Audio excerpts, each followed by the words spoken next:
Hello friends, e learning money के इस video में आपका स्वागत है। दोस्तों, इस वीडियो में हम देखेंगे कि हम किस तरीके से ITR 1 फाइल कर सकते हैं सैलराइड पर्सन के लिए और कैसे अपना TDS रिफंड क्लेम कर सकते हैं आसानी से। हमारे केस में यहाँ पर सैलरी इनकम है, उसके अलावा अदर सोर्स के कुछ इनकम है, इंटरेस्ट और डिविडेंड। तो उसको कैसे ITR में दिखाना है, कैसे डिडक्शन को क्लेम करना है, सारा कुछ इस वीडियो में देखेंगे। ध्यान देना है, 30 मिनट का एक डिटेल वीडियो ऑलरेडी हमने बनाया हुआ है, जिसका लिंक आपको नीचे डिस्क्रिप्शन में मिल जाएगा। इस वीडियो में थोड़ा तेजी से जाएंगे, ये हम मान के चल रहे हैं कि आपको बेसिक नॉलेज है। ITR भरने से पहले आपको 2-3 काम कर लेना है। सारा डिटेल एक जगह पर नोट डाउन करके रख लो ताकि ITR भरते समय आपको यहाँ वहां देखना ना पड़े। उसके अलावा ओल्ड टैक्स रेट चुनना है, नया टैक्स रेट चुनना है, आप पहले से ही डिसाइड कर लो। इस तरीके से आप इनकम टैक्स कैलकुलेटर भी डाउनलोड कर सकते हो, जहां पर इंफॉर्मेशन भी सेव हो जाएगा, आपको नया टैक्स रेट पुराना टैक्स रेट भी समझ में आ जाएगा और ये असेसमेंट ईयर 2024-25 तक वैलिड भी है। सबसे पहले आपको इनकम टैक्स पोर्टल पर आ जाना है। इस तरीके से यहाँ पर लॉगिन का बटन दिया गया है, इस पर क्लिक करके आप लॉगिन कर सकते हो। लॉगिन करने के लिए आपको पैन नंबर और पासवर्ड की जरूरत पड़ेगी। दोस्तों, इनकम टैक्स से रिलेटेड दूसरे वीडियोस देखने के लिए आप हमारे चैनल टैक्स फाइलिंग स्कूल को जरूर सब्सक्राइब कर लीजिएगा। लिंक आपको नीचे डिस्क्रिप्शन में मिल जाएगा, बहुत सारे वीडियोस वहां पर अवेलेबल है। लॉगिन करते इस तरीके से हम डैशबोर्ड पर आ जाते हैं। डैशबोर्ड पर आते ही आपको 3-4 काम सबसे पहले कर लेना है। सबसे पहले आपको अपना कॉन्टैक्ट डिटेल चेक कर लेना है कि आपका ईमेल आईडी, मोबाइल नंबर सब कुछ अपडेट है या नहीं, ठीक है। उसके बाद आपको अपना बैंक अकाउंट चेक कर लेना कि प्रीवैलिडेट है या नहीं है। उसके बाद आपको 26AS चेक कर लेना है कि TDS अपडेट है या नहीं है। और उसके बाद आपको AIS चेक करना है आपका इनकम सोर्स अपडेट हुआ है या नहीं हुआ है। अब जुलाई का आखिरी हफ्ता है जब मैं वीडियो बना रहा हूं, तो अब तक तो सब कुछ अपडेट हो ही जाना चाहिए। हम मान के चलते कि हमारा सब कुछ अपडेट हो भी गया है। ITR फाइल करने के लिए यहाँ पर फाइल नाउ का बटन है, इस पर हम क्लिक कर देंगे।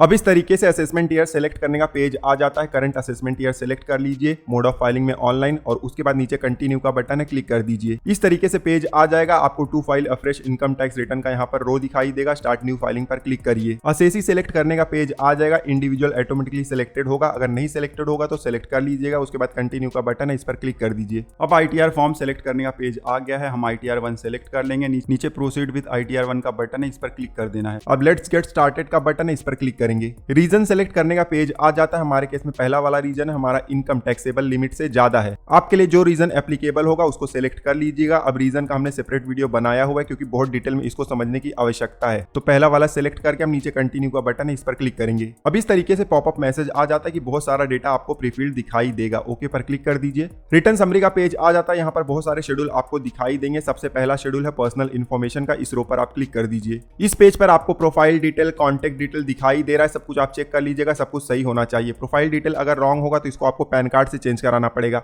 कॉन्टैक्ट डिटेल में अगर कुछ रॉन्ग होगा तो आप एडिट कर सकते हो। हमारे केस में सब कुछ बिल्कुल सही है। थोड़ा सा नीचे जाएंगे। अब हमें एम्प्लॉयमेंट सेलेक्ट करना है। एम्प्लॉयमेंट में आप देख सकते हो बहुत सारे ऑप्शन यहाँ पर दिए गए हैं। चेक कर लीजिएगा कौन सा आपके लिए एप्लीकेबल है, उसको आप सेलेक्ट कर लीजिए। हमारे केस में प्राइवेट सेक्टर का एम्प्लॉय है तो अदर्स हम सेलेक्ट करेंगे। उसके बाद फाइल्ड अंडर सेक्शन, अगर ड्यू डेट से पहले कर रहे हो तो 139(1), ड्यू डेट के बाद करोगे तो 139(4) आ जाएगा, ठीक है। उसके बाद और नीचे आएंगे, यहाँ पर नया टैक्स सिस्टम चुनना है या पुराना, तो हम पुराना वाला चुनने वाले हैं तो नो पर क्लिक करेंगे। उसके बाद और नीचे आएंगे तो यहाँ पर हमें बैंक अकाउंट सेलेक्ट करना है रिफंड के लिए। ध्यान देना आपका बैंक अकाउंट वैलिडेटेड होना चाहिए तभी रिफंड आएगा, ठीक है। अब सारा डिटेल इस पेज पर हमने भर दिया हुआ है और सेलेक्ट कर लिया हुआ है। अब नीचे आएंगे, कंफर्म का बटन है, इस पर क्लिक कर देंगे। फिर से रिटर्न समरी के पेज पर आ गया है। पर्सनल इन्फॉर्मेशन का पेज हमारा कंप्लीट हो गया है। अब नीचे आएंगे, ग्रॉस टोटल इनकम का रो हमें दिखाई देता है, इस पर हम क्लिक करेंगे। इस तरीके से क्वेश्चनियर आ जाता है, इसको हम स्किप कर देंगे। सारे ऑप्शन आपको आगे भी दिखाई देंगे। अब इस तरीके से पेज आ जाता है। यहाँ पर salary, house property, other source का आपको इनकम का सेक्शन दिखाई दे जाता है। वन बाय वन हम इसको भर देंगे। सबसे पहले इनकम फ्रॉम सैलरी में जाएंगे। यहाँ पर एडिट का बटन है, इस पर क्लिक करेंगे। हो सकता है आपके केस में यहाँ पर प्रीफिल्ड डेटा आ जाए, तो आप चेक कर लीजिएगा सब कुछ सही है या नहीं है। चेक करने के लिए भी आपको एडिट पर क्लिक करना होगा। अब इस तरीके से पेज आ जाएगा। यहाँ पर आपका सैलरी एज पर सेक्शन 17(1) का डिटेल इंटर करना है। हमारे पास फॉर्म नंबर 16 है, इसमें डिटेल दिया गया है, ये डिटेल हम इंटर कर देंगे। ध्यान देना, जो भी डिटेल आप यहाँ पर इंटर कर रहे हो उसको AIS से भी मैच कर लेना है, अपने फॉर्म नंबर 16 से भी मैच कर लेना है। बाकी इंटर आपको यहाँ पर सही डिटेल ही करना है, ठीक है। मान लीजिए कि AIS में अगर रॉन्ग डिटेल दिखाई दे रहा है तो रॉन्ग वाला नहीं इंटर करना है। जो एक्चुअल में सही डिटेल है वही आपको इंटर करना है पूरे ITR में। अब सैलरी सेक्शन 17(1) का ये जो अमाउंट होता है, इसमें आपका बेसिक सैलरी, बोनस, अलावेंस सब कुछ इंक्लूड होता है। उसके बाद कोई परक्विजिट या कोई भी प्रॉफिट इन ऑफ सैलरी है नहीं हमारे केस में, तो इसको हम छोड़ देंगे। ये देखिए, ये दोनों बॉक्स को हम छोड़ देंगे। अगर आपके केस में होगा तो इंटर कर दीजिएगा। डिटेल वीडियो में ऑलरेडी हमने इसको कवर किया हुआ है। अब नीचे आएंगे, यहाँ पर income from retirement benefit account, ये हमारे केस में एप्लीकेबल नहीं है तो इसको हम छोड़ देंगे। और नीचे आएंगे, यहाँ पर एग्जेम्प्ट अलावेंस हमें इंटर करना है। अगर आपको अलावेंस मिला हुआ है और उसमें आपको एग्जेम्पशन भी मिल रहा है तब आपको यहाँ पर डिटेल इंटर करना है। जैसे कि हमारे केस में हाउस रेंट अलावेंस का एग्जेम्पशन मिल रहा है और चाइल्ड एजुकेशन अलावेंस का एग्जेम्पशन मिल रहा रहा है, तो दोनों को हम इंटर कर देंगे। नेचर ऑफ एग्जम्प्ट अलाउंस में ड्रॉप डाउन है और यहाँ पर आपको ऑप्शन ढूंढ लेना है। अब 2 एग्जम्प्ट अलाउंस हमारे केस में थे, दोनों हमने इंटर कर दिया हुआ है। हो सकता है कि आपके केस में ये सारा डिटेल ऑटोमेटिकली फील्ड आ जाए, ठीक है।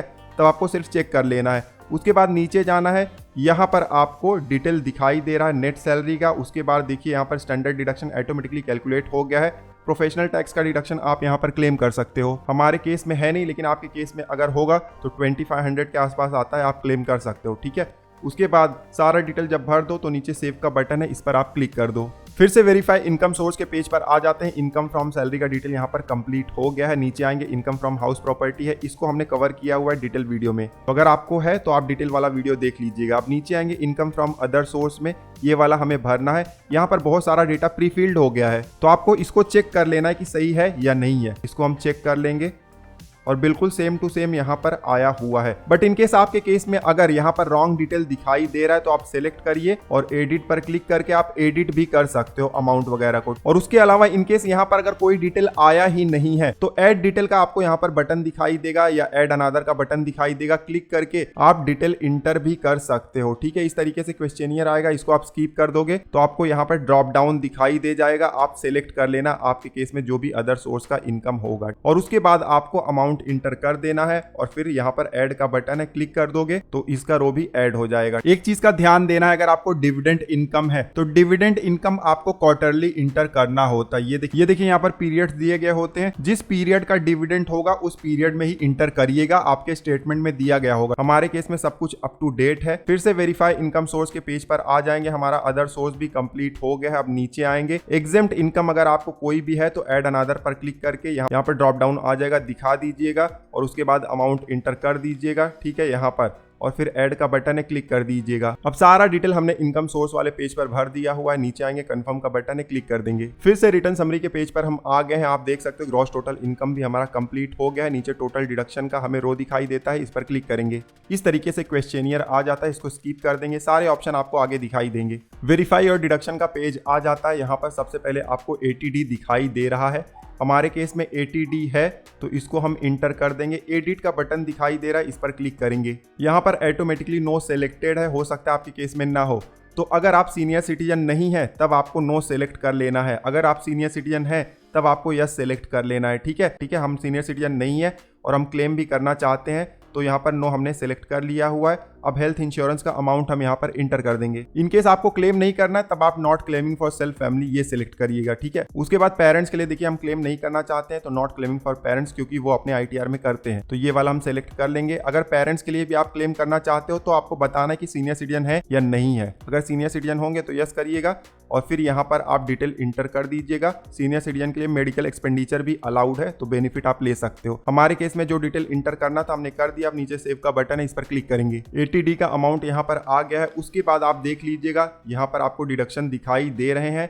इनमें से कुछ एप्लीकेबल होगा, जैसे कि ATTTA एप्लीकेबल है तो ऐड ATTTA पर हम क्लिक करेंगे। इस तरीके से पेज आ जाता है। यहाँ पर आपको डिडक्शन का अमाउंट इंटर कर देना है। यहाँ पर हमने कम लिखा हुआ है, एक्चुअल में हमारा interest on saving bank account 6137 है, तो 10,000 तक का क्लेम ले सकते हो। इस तरीके का वार्निंग आपको बहुत बार आते रहेगा ITR में, इसको इग्नोर करना है। कब इग्नोर करना है? जब आप अपना सही अमाउंट इंटर कर रहे हो। रॉन्ग अमाउंट इंटर नहीं करना है कहीं पर भी, ठीक है। अमाउंट इंटर करने के बाद ऐड का बटन है, क्लिक कर दो। अब ATD ATTTA सब कुछ ऐड हो गया है। उसके बाद नीचे आएंगे और कुछ यहाँ पर एप्लीकेबल होगा तो देख लीजिएगा। बहुत सारे ऑप्शन यहाँ पर दिखाई नहीं दे रहे हैं, जैसे कि ATC जो कि बहुत ही ज्यादा इंपॉर्टेंट है, तो उसके लिए आपको शो ऑल डिडक्शन पर क्लिक करना है। अब आपको यहाँ पर और भी बहुत सारे डिडक्शन के ऑप्शन दिखाई दे जाएंगे, ठीक है। चेक कर लीजिएगा, सारा कुछ जो एप्लीकेबल होगा सिलेक्ट कर लीजिएगा। हमारे केस में ATC एप्लीकेबल है, सिलेक्ट करेंगे और नीचे ऐड का बटन है, क्लिक कर देंगे। अब अमाउंट इंटर करने का यहाँ पर पेज आ जाता है। हमारे केस में ATC है 159,800, तो अमाउंट इंटर कर देंगे और उसके बाद नीचे ऐड का बटन है, क्लिक कर देंगे। अब ATC ATD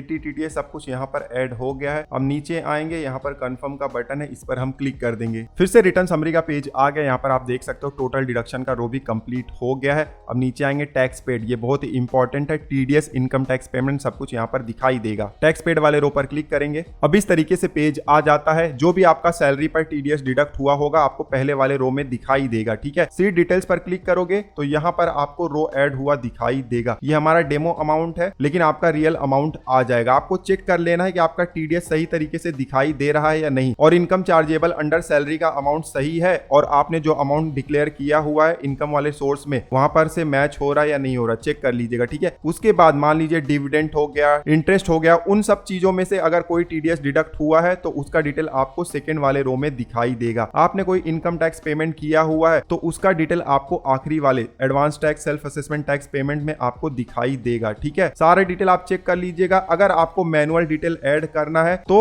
हर जगह पर आपको ऐड अनदर का बटन या ऐड डिटेल्स का बटन दिखाई देगा, क्लिक करके आप ऐड कर सकते हो मैनुअली भी। ठीक है, हमारे केस में सब कुछ बिल्कुल सही है, ऑटोमेटिकली प्रीफिल्ड भी हो गया है। अब नीचे कंफर्म का बटन है, इस पर क्लिक कर देंगे। फिर से शेड्यूल समरी के पेज पर आ गए हैं, टैक्स पेड का रो भी कंप्लीट हो गया। नीचे टोटल टैक्स लायबिलिटी का हमें रो दिखाई दे रहा है, इस पर क्लिक करेंगे। अब इस तरीके से कंप्यूटेशन हमें दिखाई दे रहा है, टोटल इनकम इतना है जिसके ऊपर टैक्स लगना है। टैक्स कितना लग रहा है वो भी अब हमें दिखाई दे रहा है, 1 लाख के आसपास। ध्यान देना है, अगर आपको पिछले सालों का कुछ इनकम मिला हुआ है, रिलीफ क्लेम करना चाहते हैं 89 का, तो आप उसका अमाउंट यहाँ पर इंटर कर सकते हो, टैक्स लायबिलिटी आपका कम हो जाएगा। लेकिन आपको फॉर्म नंबर 10 भी भरना है, इसका भी डिटेल वीडियो ऑलरेडी हमने बनाया हुआ है, लिंक आपको नीचे डिस्क्रिप्शन में मिल जाएगा। ठीक है, हमारे केस में सब कुछ यहाँ पर एडजस्ट हो गया है। अब हमें यहाँ पर टोटल टैक्स लायबिलिटी दिखाई दे रहा है, नीचे कंफर्म का बटन है, इस पर क्लिक कर देंगे। फिर से शेड्यूल समरी के पेज पर आ गए हैं, सारा शेड्यूल हमने भर दिया हुआ है। अब नीचे प्रोसीड का बटन है, इस पर क्लिक करेंगे। इस तरीके से पेज आ गया है, हमें बताया जा रहा है कि इतना रिफंड हमें मिल सकता है। चेक कर लीजिएगा एक बार, और सब कुछ सही होगा तो नीचे प्रीव्यू रिटर्न का बटन है, इस पर क्लिक कर दीजिए। प्रीव्यू एंड सबमिट का पेज आ जाता है, चेक बॉक्स पर क्लिक करिए और स्क्रॉल करके नीचे आइए। यहाँ पर प्रोसीड टू प्रीव्यू का बटन है, इस पर क्लिक करिए। अब इस तरीके से प्रीव्यू का पेज आ जाता है। यहाँ पर आप पूरा डिटेल चेक कर लीजिएगा, सब कुछ सही होगा तो स्क्रॉल करके आपको नीचे जाना है। नीचे आपको प्रोसीड टू वैलिडेशन का बटन दिखाई देगा, इस पर आपको क्लिक कर देना है। सारा डिटेल अगर सही होगा टेक्निकली तो वैलिडेशन सक्सेसफुल यहाँ पर दिखाई देगा। नीचे प्रोसीड टू वेरिफिकेशन का बटन है, क्लिक कर देंगे।